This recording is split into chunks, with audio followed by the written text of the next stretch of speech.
So my piece is all carved, and I've gone and smoothed it out, making sure I give it all the dividends. What you want to do in smoothing is take your finger and just smooth it by condensing this foam down. I'm using just the base of my thumb. Get inside crevices.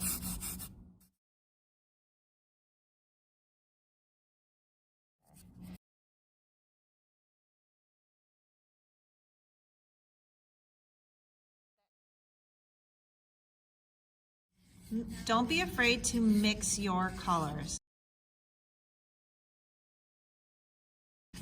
As you blend, grab enough paint on your paintbrush in order to actually blend it. Beside me, I have paper towels and a cup of water, so I can use that.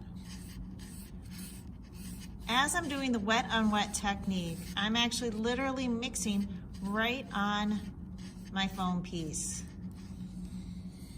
It's really fun. Once you start feeling your paintbrush dragging, which it does have some resistance because you are painting on a surface as foam is, and it's even more resistance if you haven't smoothed it properly.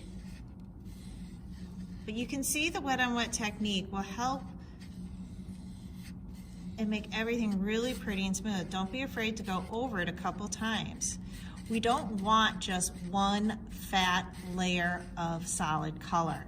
That is not what we're looking for here. We are looking for value differences, where I can see a transition. When working with your colors, you may want to think about adding on your plate black and white, so that when you get into crevices, going back into space, I'm going to start adding that dark. That way, spatially, it's going to set back this area. I'm still including, not only with the black, I'm making a shade of this blue-violet by intermixing these together. Now, what I have here is a very rough transition. What I would do for this rough transition is I would use a clean brush, maybe a tad bit of water on that brush, and I would run along this. Dab it out on a paper towel, get a little more water in it, and I would run it one more time. And you can see how it really helps to even out that color. If I come and I have something like this, maybe it's my brush size. Maybe I want to choose another brush that's a little bit smaller to just work in this one little area. Get rid of the paint on my brush.